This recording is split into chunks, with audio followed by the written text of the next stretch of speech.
अस्सलाम वालेकुम, मैं हूं शाहजेब खानजादा। तहरीक इंसाफ की हुकूमत में हर साल नया बहरान सामने आ रहा है और इस बार एलएनजी गैस और फर्नेस ऑयल का बहरान एक साथ आ रहा है और हुकूमत की कोई तैयारी नहीं थी।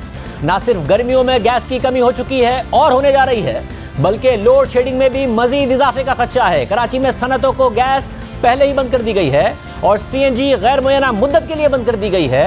साथ ही लोड शेडिंग में भी इजाफा हो रहा है और के इलेक्ट्रिक खबरदार कर चुका है कि आइंदा आने वाले दिनों में 9 से 12 घंटे की लोड शेडिंग होगी, क्योंकि उनको ना ही मतलूबा मिकदार में हुकूमत गैस दे रही है, ना ही फर्नेस ऑयल दे रही है। और इससे भी खतरनाक बात यह है कि अगर हुकूमत ने बर वक्त कोई फैसला ना किया तो 4 दिन बाद यानी 29 जून को 850 MMCFD गैस सिस्टम से निकल जाएगी। गैस की कमी पूरी करने के लिए फर्नेस ऑयल की जरूरत पड़ेगी, मगर इजाफी फर्नेस ऑयल का भी पहले से इंतजाम नहीं किया गया था और अब जल्दी में फर्नेस ऑयल का बंदोबस्त करने की कोशिश की जा रही है। यह सारा का सारा बहरान हुकूमत की बद इंतजामी की वजह से पैदा हुआ है, क्योंकि एंग्रो ने बार बार हुकूमत को बताया कि उनके FSRU की ड्राई डॉकिंग यानी सफाई होनी है। अगर सफाई नहीं कराई तो कानूनी मसाइल का सामना करना पड़ेगा। एंग्रो को हर हाल में 30 जून तक यूनिट बंद करना होगा और इसकी सफाई करानी होगी। एंग्रो के यूनिट बंद होने से 600 MMCFD गैस की किल्लत होगी और 29 जून से 5 जुलाई तक गैस की फराहमी मुतासिर होगी। अब यह सब कुछ हुकूमत के इल्म में था, मगर इन्हीं दिनों में सिंध में लोकल गैस की 2 फील्ड्स यानी कादिरपुर गैस फील्ड और कुन्नर पसाकी गैस फील्ड सालाना मरम्मत के लिए बंद कर दी गई, यानी 200 से 250 MMCFD गैस सिस्टम में नहीं है। इस मरम्मत को आगे क्यों नहीं किया गया और 29 जून को 600 MMCFD मजीद निकल जाएगी, यानी 850 MMCFD गैस की किल्लत हो जाएगी। इस हवाले से द न्यूज़ में खालिद मुस्तफा की खबर शाया हुई है, जिसके मुताबिक पेट्रोलियम डिवीजन के सीनियर अफसर ने बताया है कि एंग्रो ने हुकूमत को साफ अल्फाज में कह दिया है कि वो अपने FSRU की ड्राई डॉकिंग को रोक नहीं सकते, जो 29 जून से 5 जुलाई तक होनी है। हुकूमत अगर क्लास सोसाइटी से बराह रास्त बात करना चाहती है तो वो कर सकती है, क्योंकि क्लास सोसाइटी ने एंग्रो को 30 जून के बाद की मजीद कोई तारीख देने से इनकार कर दिया है। क्लास सोसाइटी एक आलमी इदारा है जो FSRU के सर्टिफिकेट जारी करता है। खबर के मुताबिक अगर एंग्रो की सुई सदन गैस कंपनी और वजारत पेट्रोलियम के दरमियान खतो किताबत का जायजा लिया जाए तो एंग्रो का कसूर नजर नहीं आता, क्योंकि एंग्रो हुकूमत को बता रहा था कि उसके यूनिट की ड्राई डॉकिंग सितंबर-अक्टूबर 2019 में होनी है और इस हवाले से एंग्रो ने जनवरी 2019 में वजारत पेट्रोलियम को पहला खत भी लिखा। सितंबर 2020 में एंग्रो ने मुतबादिल FSRU का इंतजाम भी कर लिया था। इस यूनिट को अर्जेंटीना से आना था, मगर वो नहीं आ सका क्योंकि सुई सदन गैस कंपनी की तरफ से कोई जवाब नहीं मिला और कतर में कोरोना की वजह से ड्राई डॉकिंग की सहूलत भी मैसर नहीं थी। फिर मार्च 2021 में भी क्लास सोसाइटी ने एंग्रो को कहा कि वो ड्राई डॉकिंग कराए, मगर फिर हुकूमत ने इजाजत नहीं दी और अब क्लास सोसाइटी ने जून 2021 के बाद सर्टिफिकेशन में तौसी से इनकार कर दिया है। खबर के मुताबिक वजीर कानून बैरिस्टर फरोग नसीम की कानूनी माहिरीन, LNG के शिप ओनर्स और दीगर स्टेक होल्डर्स के साथ तवील मुलाकात हुई है ताकि फैसला किया जा सके कि ड्राई डॉकिंग 29 जून से 5 जुलाई तक हो या फिर उसे अगस्त के महीने तक मुलतवी कर दिया जाए, मगर अभी तक कोई फैसला सामने नहीं आ सका है। मगर इतलात ये आ रही हैं कि हुकूमत ये बात मान चुकी है कि एंग्रो की ड्राई डॉकिंग होगी, यानी टर्मिनल अगर ड्राई डॉकिंग पे जाएगा तो फिर गैस की कमी होगी। अब मामला यह है कि एक तरफ गैस की किल्लत है, LNG कम होगी, लोकल गैस कम होगी, फर्नेस ऑयल कम होगा। मुसलसल नाअहली और गलत फैसलों के बाद अब हुकूमत ने एंग्रो के यूनिट की ड्राई डॉकिंग की ताखीर के जिम्मेदार अफराद के तयन के लिए एक कमेटी बना दी है। इस कमेटी की सरबराही वफाकी वजीर आजम सवाती करेंगे। इससे पहले 2018 में गैस का बहरान आया तो हुकूमत ने जिम्मेदारी सुई सदन गैस कंपनी और सुई नॉर्दर्न गैस कंपनी के MDs पर डाल दी थी। फिर गुज़िश्ता साल बहरान आया तो पहले हकाइक को तस्लीम करने से इनकार कर दिया, फिर कभी जिम्मेदारी के इलेक्ट्रिक पर डालते रहे, कभी जिम्मेदारी पिछली हुकूमतों पर डालते रहे, कभी मीडिया पर डालते रहे और अब एक बार फिर से बहरान सामने आ गया है। 2 हफ्ते पहले तक लोड शेडिंग की जिम्मेदारी फिर गुज़िश्ता हुकूमत पर डाली जा रही थी, मगर अब हुकूमत को बहरान की समझ नहीं आ रही है और हुकूमत ने गफलत के जिम्मेदारों के तयन के लिए एक और कमेटी बना दी है। साथ ही हुकूमत ने फर्नेस ऑयल दरामद करना शुरू कर दिया है। कुछ दिन पहले तक हुकूमत नून लीग पर ज्यादा LNG के कारखाने लगाने का इल्जाम लगा रही थी और आज फर्नेस ऑयल दरामद कर रही है।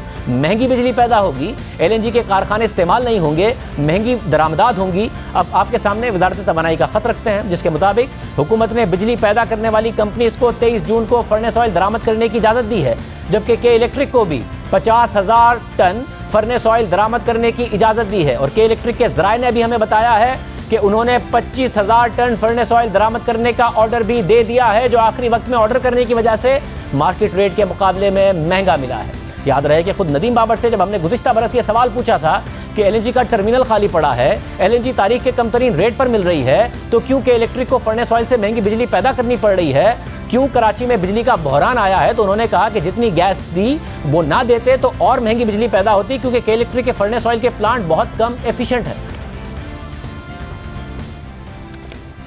हमने वो गैस जो मंगवाई हुई थी एनटीडीसी के सिस्टम के लिए, उसमें से कुछ डाइवर्ट की कराची को। अगर हम वो कराची को डाइवर्ट ना करते तो जो कराची का क्राइसिस चल रहा था, कराची में इससे ज़्यादा महंगी बिजली पैदा होनी थी, और जितनी भी हो सकती थी वो इस नंबर से ज़्यादा होनी थी, क्योंकि कराची के प्लांट जो हैं फर्नेस ऑयल वाले वो नेशनल सिस्टम से लेस एफिशिएंट हैं। इस साल फिर बहरान है और उन्हीं कम एफिशिएंसी वाले प्लांट से, फर्नेस ऑयल से महंगी बिजली पैदा होगी। मुल्क में सस्ती बिजली पैदा करने वाले एफिशिएंट एलएनजी प्लांट्स को गैस नहीं मिलेगी, फिर सर्कुलर डेट नहीं बढ़ेगा तो और क्या होगा। सिर्फ मई के महीने में पहले ही हुकूमत ने 771 मेगावाट बिजली फर्नेस ऑयल से पैदा की, जबकि पिछले साल मई में 130 मेगावाट पैदा की थी। इस साल के 11 माह में 44% ज़्यादा बिजली फर्नेस ऑयल से पैदा हुई है, और अब जून के महीने में और ज़्यादा मामला नजर आता है। खुद के इलेक्ट्रिक ने खत्म हुकूमत को कह दिया कि वो डीजल से भी बिजली बना रहे हैं, यानी 25 से 28 रुपए फी यूनिट की महंगी बिजली बन रही है, जबकि एलएनजी से 10 रुपए फी यूनिट बिजली मई में पैदा हुई है। आवाम के अरबों रुपए अलग ज़ाया हो रहे हैं, बिजली की लोड शेडिंग वो अलग भुगत रहे हैं, जिसमें मजीद इजाफे का खदशा है। ये मामला इतनी खराबी तक कैसे पहुंचा और हुकूमत ने क्या हल इसका ढूंढा है। वज़ीर आज़म के मामले खुसूसी ताबिश गौहर हमारे साथ मौजूद हैं। ताबिश गौहर साहब, बहुत शुक्रिया। ताबिश गौहर साहब, हल से पहले ये सब एक साथ कैसे हो गया? आप एनर्जी के शोबे से वाबस्ता हैं, ये सब एक साथ कैसे हो गया कि लोकल गैस फील्ड भी मेंटेनेंस पे चली गई, ड्राई डॉकिंग भी उसी वक्त होनी थी, फर्नेस ऑयल का इंतजाम भी नहीं किया हुआ था। के इलेक्ट्रिक पीएसओ को लिख रहा है कि फर्नेस ऑयल नहीं है, पीएसओ के इलेक्ट्रिक को लिख रहा है कि आपकी मतलूबा मिकदार में मुश्किल है कि हम आपको फर्नेस ऑयल दे सकें। के इलेक्ट्रिक को एसएसजीसी बता रहा है कि हम आपको गैस नहीं दे सकते। के इलेक्ट्रिक हुकूमत को बता रहा है कि गैस और फर्नेस ऑयल नहीं होगा तो हमें 9 से 12 घंटे की लोड शेडिंग करनी पड़ेगी। ये सारा का सारा काम एक साथ कैसे हो रहा है? Local gas field, LNG, furnace oil, सबकी एक साथ कमी। जी शुक्रिया शाहजेब। जैसे आपने खुद बताया, बहुत सारे नुकात हैं, मैं एक एक करके उनकी तफसीलात में जाता हूँ।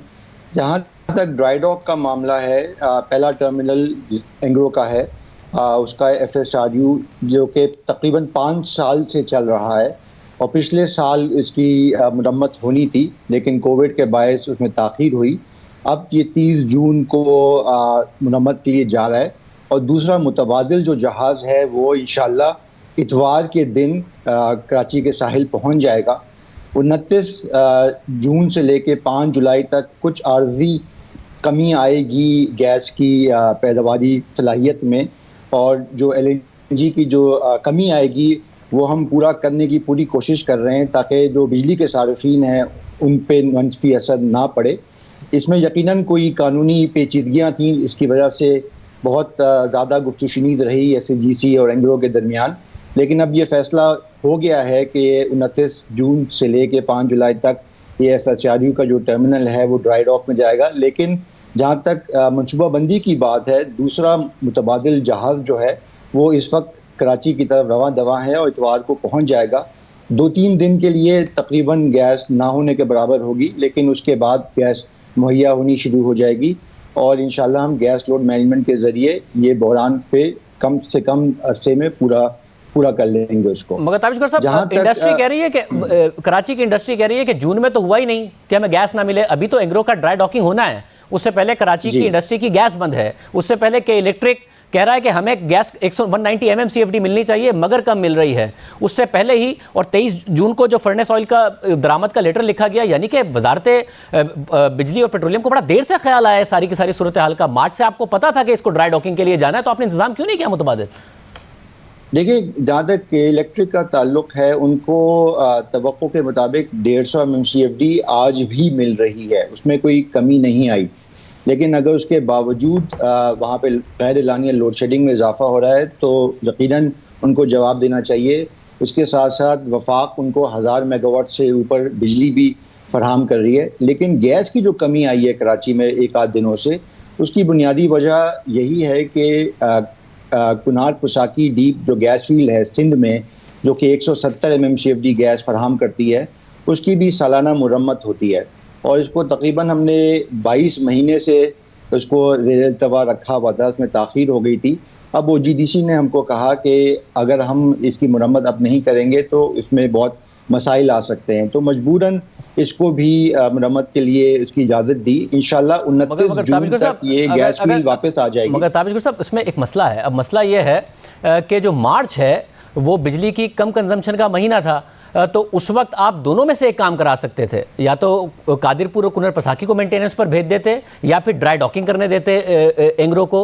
ये दोनों काम एक ही वक्त में, एक ही महीने में, जबकि पीक सीजन होता है और इतनी ज़्यादा गर्मी है उस वक्त हुआ है। ये कैसे हो गया? ये मिसमैनेजमेंट नहीं है तो और क्या है? जी नहीं, मिसमैनेजमेंट नहीं कहूँगा शाहजेब। देखें, पाकिस्तान में तकरीबन 50 के करीब गैस फील्ड्स हैं।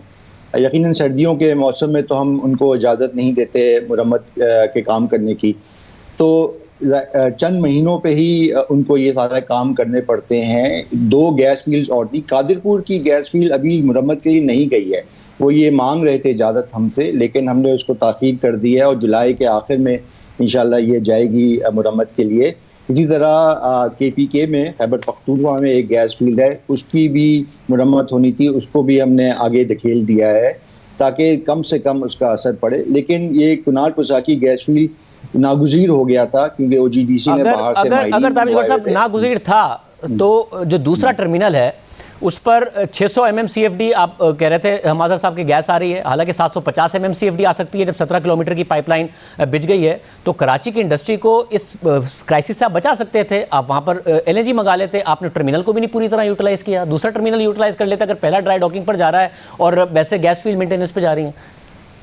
देखिए, दोनों जो टर्मिनल हैं इस वक्त मुकम्मल अपनी पैदावारी सलाहियत के मुताबिक चल रहे हैं, ना कम ना ज़्यादा। लेकिन जहाँ तक इजाफी इस वक्त कितने पे 600 MMCFD दोनों। ताबिश गौर साहब, आप लोगों ने पहले पीपल्स पार्टी पर इल्ज़ाम लगाया था कि ये 17 किलोमीटर की पाइपलाइन की इजाज़त नहीं दे रहे हैं, दे दें तो 1400 MMCFD हम ड्रॉ कर सकते हैं। फिर नदीम बाबर साहब ने दिसंबर में अनाउंस किया कि वो 17 किलोमीटर की पाइपलाइन बिछ गई है, इसलिए हम 1400 MMCFD ड्रॉ कर सकते हैं। और आप लोगों ने अगले महीने के लिए, अगस्त के लिए और सितंबर के लिए जो टेंडर इशू किया है वो 5-5 एक्स्ट्रा कार्गो का किया है, यानी कि आप एक्स्ट्रा ड्रॉ कर सकते हैं वहाँ से, ये फुल कैपेसिटी पर नहीं चल रहे हैं। देखिए शाहजेब, इन दोनों टर्मिनल में कुछ पेचीदगियाँ हैं। जैसे आपके इल्म में है, टर्मिनल जो पहला वाला है उसमें नैब की कार्रवाई हो रही है और उनकी भी बड़ी सख्त बंदिश है कि इजाफी जो उनकी कैपेसिटी है उसको इस्तेमाल ना किया जाए, उसको हल करने की हम कोशिश कर रहे हैं। दूसरा जो टर्मिनल है उसमें भी इंटरनेशनल आर्बिट्रेशन चल रही है, लेकिन हम उसके बावजूद उनसे बातचीत कर रहे हैं कि सदियों से पहले ये मामला तय हो जाए और जो इजाफी कैपेसिटी है उसको बरूकाल लाया जाए। अगर दोनों टर्मिनल्स की इजाफी कैपेसिटी को बरूकाल लाया जाए तो तकरीबन 2 से 3 कार्गो माहाना इजाफी लाए जा सकते हैं। आपने कहा कि नैब की वजह से हो रहा है। ये एक नैब 3 साल पहले एक ऐसा फरिश्ता था इस हुकूमत के लिए जिसने अरबों रुपए लूट के ओपोजिशन के लाने थे। बार बार हर काम में PSDP का पूछे क्यों नहीं खर्च हुआ तो बताते हैं जी नैब की वजह से नहीं हुआ। IPPs को पेमेंट क्यों नहीं हो रही, नैब की वजह से नहीं हो रही। अब आप कह रहे हैं टर्मिनल की जो एक्स्ट्रा कैपेसिटी है वो भी नैब की वजह से अगर नहीं यूज़ हो रही, तो कल तो असद उमर साहब ने कहा है कि उन्हें पावर मिनिस्ट्री ने बताया कि अब दूसरा टर्मिनल 750 MMCFD पर चलेगा, तो तब नैब नहीं आएगा रुकावट। उन्होंने कल बताया कि उन्हें पावर मिनिस्ट्री ने बताया।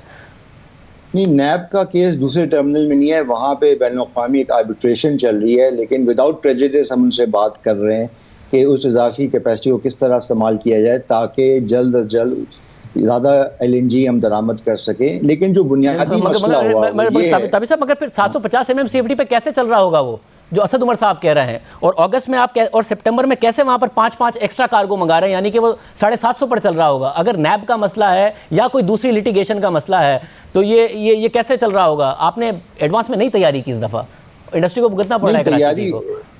देखिए, जो बुनियादी जो मसला हुआ है शाहजेब वो ये है कि जब हमने इन टर्मिनल्स को इजाज़त दी, उनको लाइसेंस दिया आज से 4 या 5 साल पहले, और रोज़ाना की बुनियाद पर हमको $5.5 लाख दे रही हैं, उनको ये नहीं पाबंद किया कि इसके साथ साथ LNG की स्टोरेज भी बनाएं। जिस तरह हम ऑयल मार्केटिंग कंपनीज को लाइसेंस देते हैं तो उनको पाबंद करते हैं कि 20 दिन की स्टोरेज भी बनाएं।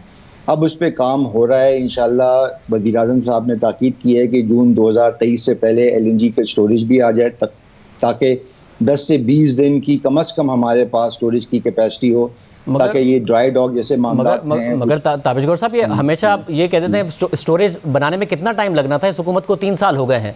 अक्टूबर 2019 में तो अली ज़ैदी साहब ने ट्वीट किया कि अब हम प्राइवेट सेक्टर के जरिए टर्मिनल लाएंगे। फिर पिछले साल अक्टूबर 2020 में नदीम बाबर साहब ने कहा कि जी अब अगले 1.5 महीने में काम शुरू हो जाएगा, खुदाई शुरू हो जाएगी और 1 से 1.25 साल में टर्मिनल बन जाएगा। फिर कल असद उमर साहब ने कहा कि कुछ मामला थे उनके, हम वो रुकावटें दूर कर रहे हैं, उन टर्मिनल पर काम शुरू हो जाएगा। आप कह चुके हैं नवंबर में कि जी हाँ कुछ कोताहियां हुई हैं टर्मिनल बनाने में, तो इस हुकूमत ने कुछ भी नहीं किया है। 2 टर्मिनल आपको बने हुए मिले थे जो सर्दियों में भी 100% कैपेसिटी पे चल रहे थे, गर्मियों में भी 100% कैपेसिटी पर चल रहे हैं। जब हम सर्दियों में सवाल कर रहे थे तो वो कहते थे नहीं जी 6 हफ्ते के लिए डिमांड होती है, गर्मियों में तो खाली पड़े रहते हैं, अब भी पूरी कैपेसिटी पे चल रहे हैं। नहीं, जहाँ तक तीसरे और चौथे टर्मिनल की बात है, उन दोनों को लाइसेंस इशू हो गए हैं, उनको पाइपलाइन में कैपेसिटी भी एलोकेट हो गई है। अब एक एग्रीमेंट है जो कि साइन होना है, उसके बाद वो अपने फाइनेंशियल ग्रोथ की तरफ जाएंगे और मुझे बहुत उम्मीद है कि जून 2023 से पहले कम से कम एक और टर्मिनल आ जाएगा। जहाँ तक स्टोरेज की में ताख़ीर की बात है, हमने एक स्टडी करवाई थी एक डेनिश कंपनी, तो उन्होंने अंडरग्राउंड स्टोरेज पे बहुत काम किया, लेकिन जब उनकी रिपोर्ट आई तो हमें मालूम हुआ कि वो बहुत महंगा है और हमारी मईशत के मुताबिक नहीं हो सकती। तो अब हम एक और स्कीम पे काम कर रहे हैं जो कि अबव ग्राउंड होगी, तो पोर्ट कासिम पे ही होगी और कम से कम 10 से 20 दिन की स्टोरेज कैपेसिटी होगी, जो इंशाल्लाह जून 2023 तक आ जाएगी। तो ताबिश गौहर साहब, अभी कुछ अर्से पहले तक ये इल्ज़ाम था जाहिर है कि उन्होंने इतने सारे कारखाने लगा दिए, अब फर्नेस ऑयल से बिजली पैदा करनी पड़ रही है, लोड शेडिंग पहले ही हो रही है, देहातों में भी बहुत ज़्यादा हो रही है। जो आपकी शेड्यूल लोड शेडिंग है, रेवेन्यू बेस्ड लोड शेडिंग, उसके अलावा भी लोड शेडिंग हो रही है, तो फर्नेस ऑयल से बिजली पैदा होगी जो कि महंगी होगी, जिसकी वजह से सर्कुलर डेट बढ़ेगा, जिसकी वजह से IMF का प्रेशर बढ़ेगा। हम उसी साइकिल में चले गए। देखिए, जहाँ तक लोड शेडिंग की बात है, मेरे ख्याल में ये बात समझनी ज़रूरी है कि मजमूई तौर पे 70% जो फीडर्स हैं पूरे मुल्क में बशमूल कराची के, वहाँ पे कोई एलानिया लोड शेडिंग नहीं होती। तो शोर जो सारा मचता है वो 30% इलाकों से है जहाँ पे रेवेन्यू की बुनियाद पर लोड शेडिंग की जाती है, क्योंकि वहाँ पे अक्सर लोग बिल अदा नहीं कर रहे होते या बिजली का गैर कानूनी इस्तेमाल कर रहे होते।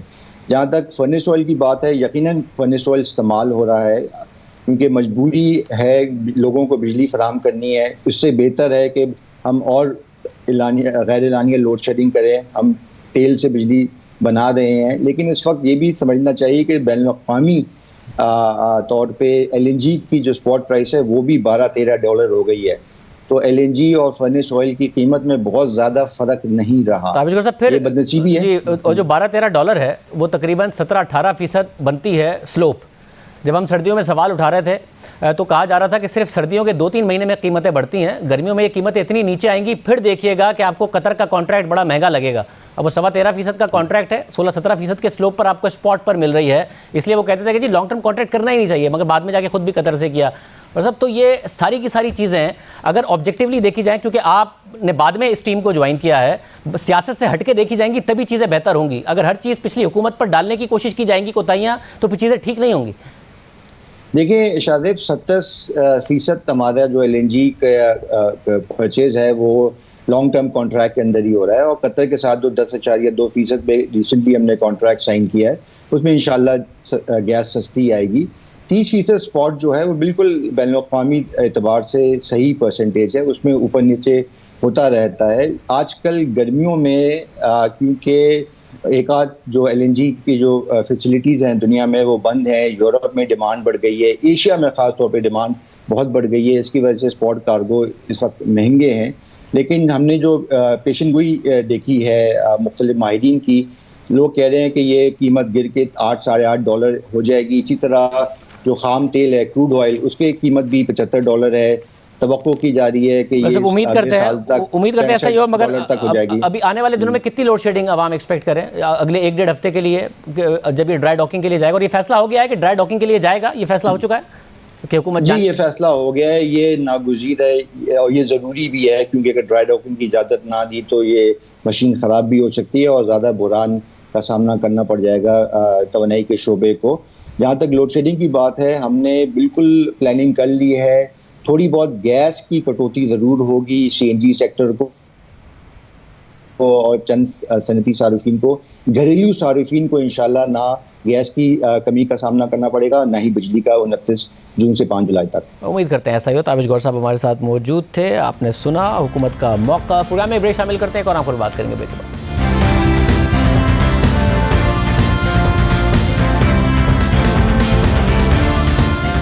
अब से कुछ देर बाद अमेरिकी सदर जो बाइडेन और अफगान सदर अशरफ गनी की मुलाकात होने जा रही है और ये अफगानिस्तान से मुताल्लिक अब तक की सबसे बड़ी पेशरफ समझी जा रही है। जबकि इससे पहले पाकिस्तानी हुकूमत अफगान हुकूमत को बता चुकी है कि इस मुलाकात को पाकिस्तान के खिलाफ इस्तेमाल ना किया जाए, मगर यह इम्कान जाहिर किया जा रहा है कि इस मुलाकात में पाकिस्तान का किरदार भी बातचीत का हिस्सा होगा। इसलिए इस्लामाबाद की नज़रें इस मुलाकात पर हैं और ये मुलाकात एक ऐसे मौके पर हो रही है जब अफगान हुकूमत और अफगान तालिबान के दरमियान कशीदगी शिद्दत इख्तियार कर गई है। साथ ही वज़ीर आज़म इमरान खान बार बार अमेरिकी मीडिया को इंटरव्यू देकर और आर्टिकल्स लिखकर पाकिस्तान का मौक़िफ़ दुनिया के सामने रख रहे हैं। आज भी वज़ीर आज़म इमरान खान ने अमेरिकी अखबार न्यूयॉर्क टाइम्स को इंटरव्यू दिया है, जिसके मुताबिक पाकिस्तान जितना तालिबान पर अपना असर इस्तेमाल कर सकता था उसने किया, और जब से अमेरिका ने अपनी फौज की वापसी का ऐलान किया है उस वक्त से हमारा तालिबान पर असर कम हुआ है। और इसकी वजह यह है कि जिस वक्त अमेरिका ने अपनी फौज की वापसी की तारीख दी तो तालिबान ने अपनी जीत का ऐलान कर दिया। तालिबान समझ रहे हैं कि उन्होंने जंग जीत ली है और इसलिए तालिबान जितना खुद को ताकतवर महसूस करते हैं हमारा उन पर असर रसूख उतना कम होता है। वज़ीर आज़म इमरान खान के इंटरव्यू के मुताबिक तालिबान बातचीत से इनकार कर रहे थे, हमने अपना असर इस्तेमाल करके उन्हें बातचीत के लिए रजामंद किया।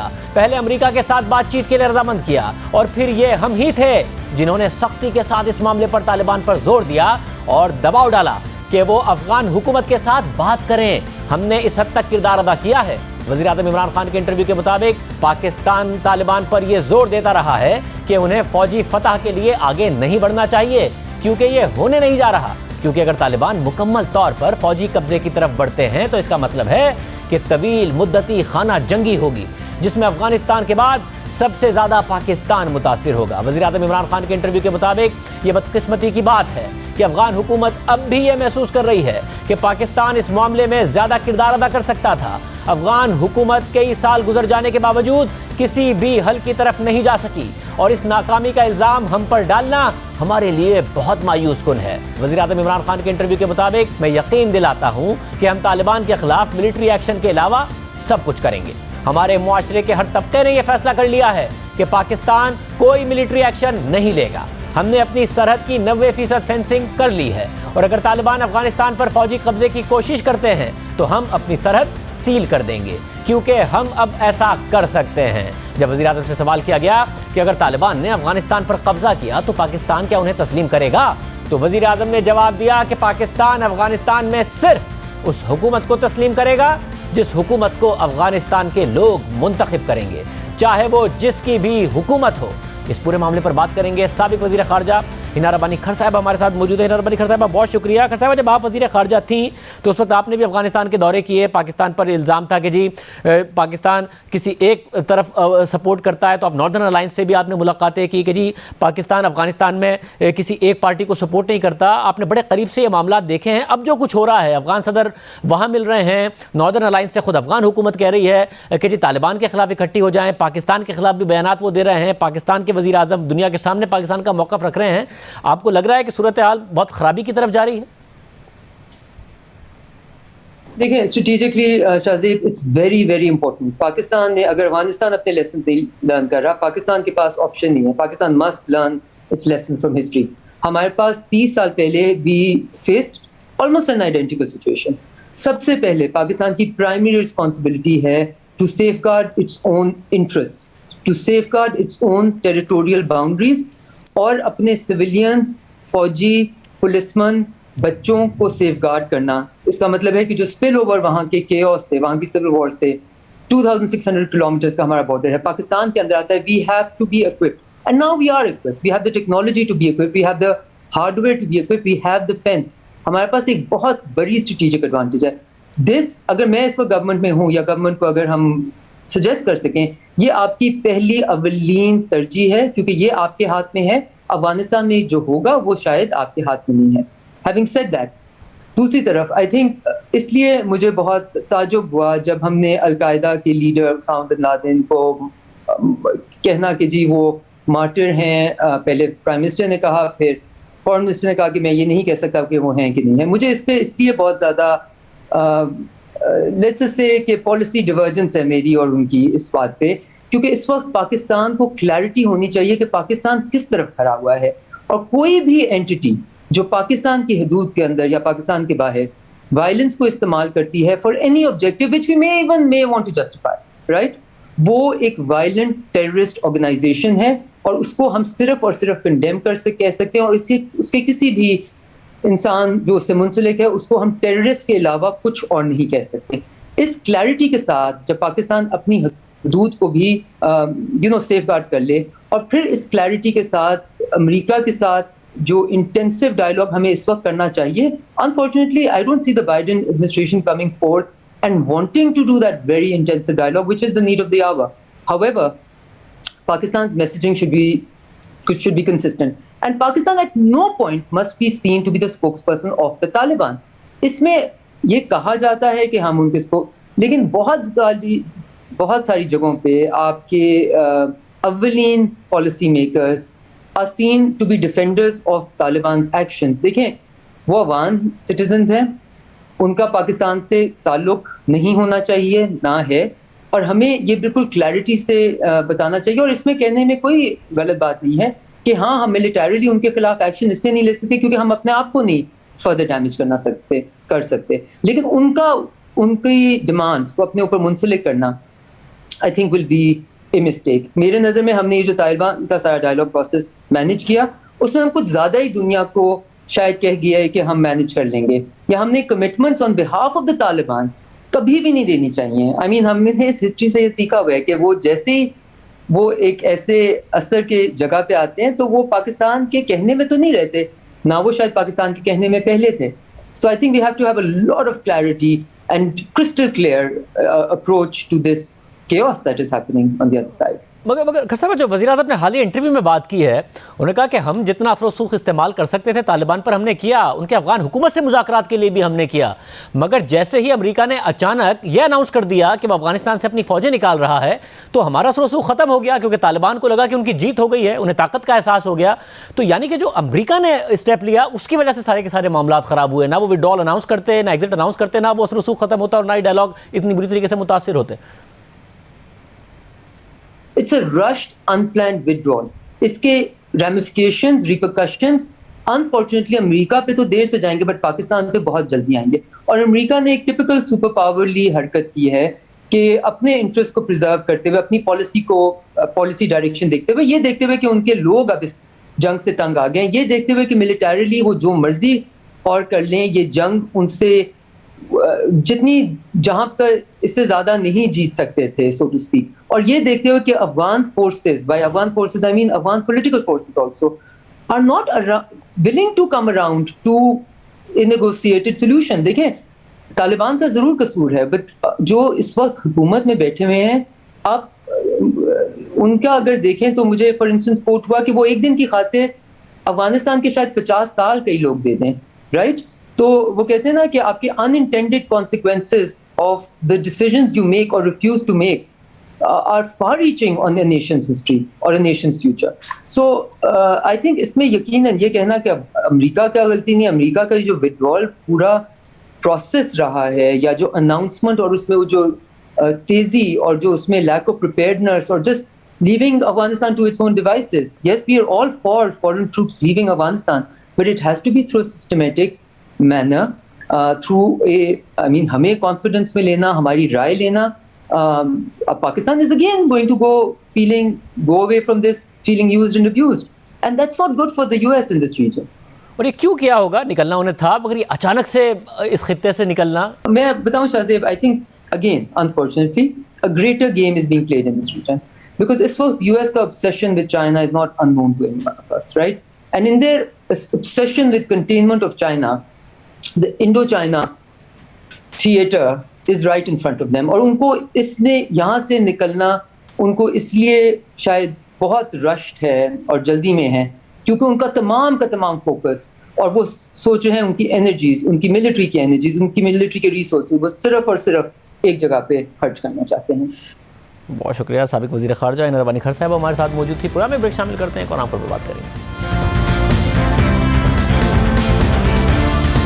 फाइनेंशियल एक्शन टास्क फोर्स ने अपने 5 रोज़ा इजलास के बाद पाकिस्तान का नाम एक बार फिर ग्रे लिस्ट में बरकरार रखने का फैसला किया है और पाकिस्तान को मनी लॉन्ड्रिंग रोकने के लिए एशिया पैसिफिक ग्रुप की सिफारिश पर 6 नकाती नया एक्शन प्लान भी दे दिया है। और अब इन दोनों एक्शन प्लान्स पर अमल दरामद का जायजा लेने के बाद ही पाकिस्तान का नाम ग्रे लिस्ट से निकालने का फैसला किया जाएगा। हुकूमत के मुताबिक पाकिस्तान का नाम अब ग्रे लिस्ट से ब्लैक लिस्ट में जाने का खतरा टल गया है। अक्टूबर में होने वाले फैटफ के अगले इजलास से पहले एक्शन प्लान पर मुकम्मल अमल दरामद कर लिया जाएगा, जबकि 6 नकाती नए एक्शन प्लान पर 1 साल में अमल दरामद मुकम्मल कर लिया जाएगा। फैटफ इजलास के बाद प्रेस कॉन्फ्रेंस में वज़ीर तवानाई हम्माद अज़हर का कहना था कि मनी लॉन्ड्रिंग के हवाले से पाकिस्तान एक लो रिस्क मुल्क है, इसलिए नए एक्शन प्लान पर अमल दरामद के लिए हुकूमत ने अपने लिए 12 माह का हदफ रखा है। इस दौरान ब्लैक लिस्ट में जाने का कोई खतरा नहीं है।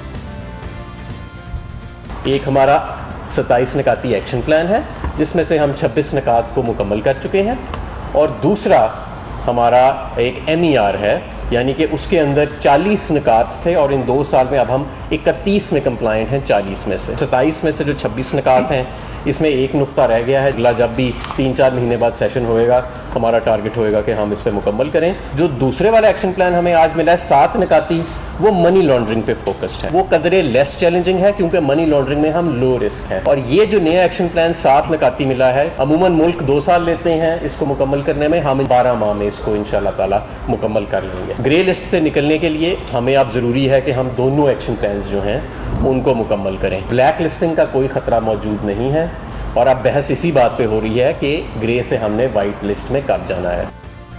ब्रेक के बाद एक और अहम खबर पर बात करेंगे। कराची में तजावुजात के खिलाफ 2 हफ्ते से जारी ऑपरेशन से एक गैर यकीनी की सूरत हाल पैदा हो गई है। कई साल पुराने घरों, दुकानों और इमारतों को बुलडोज किया जा रहा है। मुतासरीन परेशान हैं कि उनका मुस्तकबिल क्या होगा, उन्हें मुतबादिल जगह कौन फराहम करेगा। अब तो आलमी इदारे भी इस इंसानी अलमिये पर आवाज़ उठा रहे हैं और शदीद खदशात का इज़हार कर रहे हैं।